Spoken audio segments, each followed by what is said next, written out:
Assalamualaikum warahmatullahi wabarakatuh. Bismillahirrahmanirrahim. Alhamdulillahirabbil alamin. Wassalatu wassalamu ala asrofil anbiya'i wal mursalin wa ala alihi washabihi ajmain. Amma ba'du. Pertama-tama, marilah kita panjatkan puja dan puji syukur kehadirat Allah Subhanahu wa taala yang telah melimpahkan kita rahmat dan taufik hidayahnya kepada kita.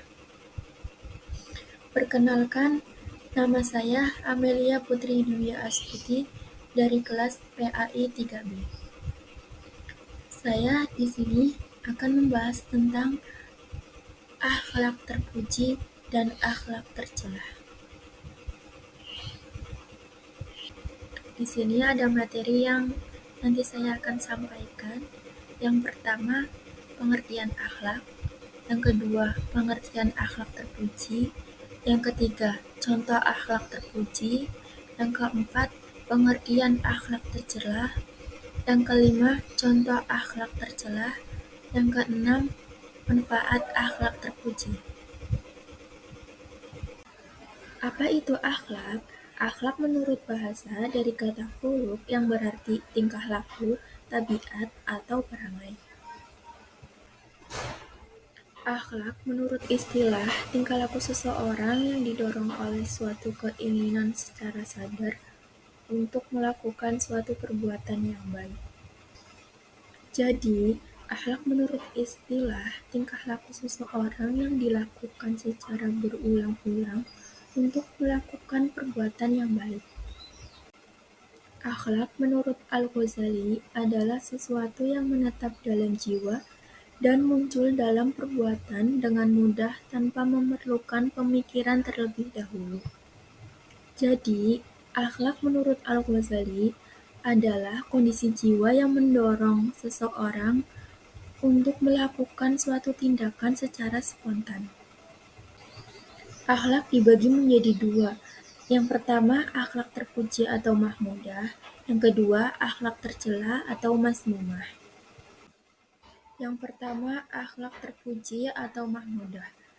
Akhlak terpuji merupakan segala sikap, ucapan, dan perbuatan yang baik sesuai dengan ajaran Islam.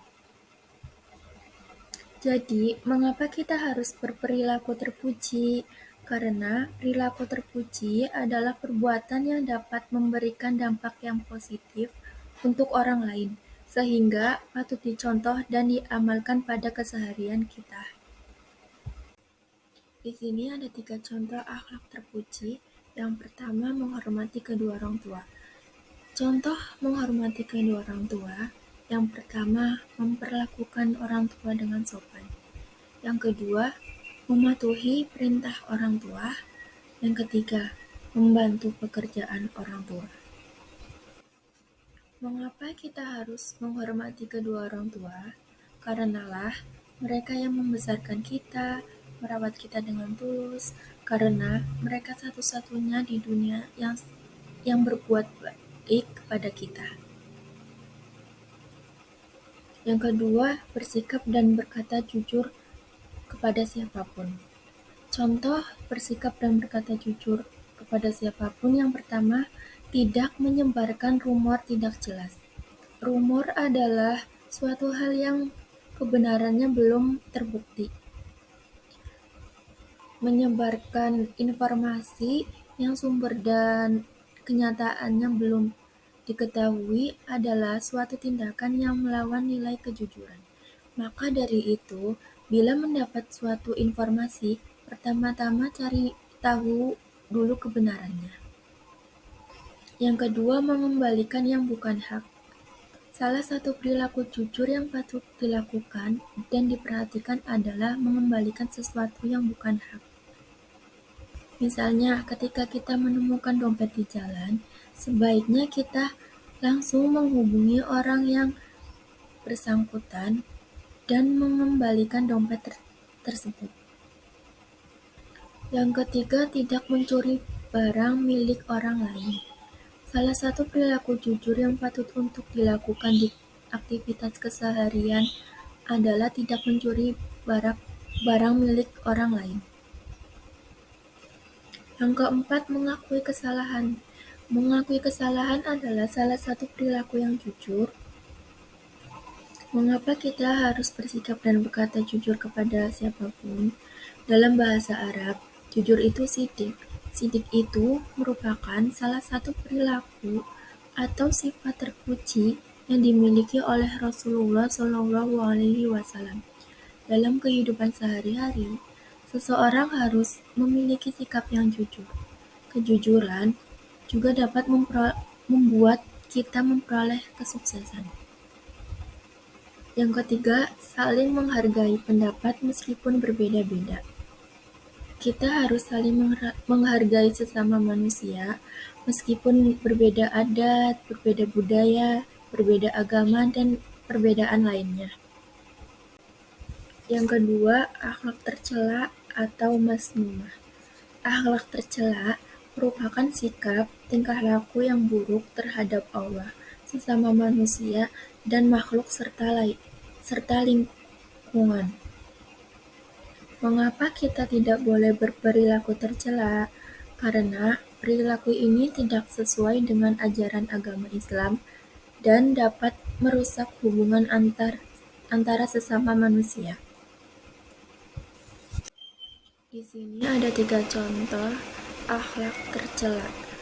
Yang pertama, berkelahi dengan teman.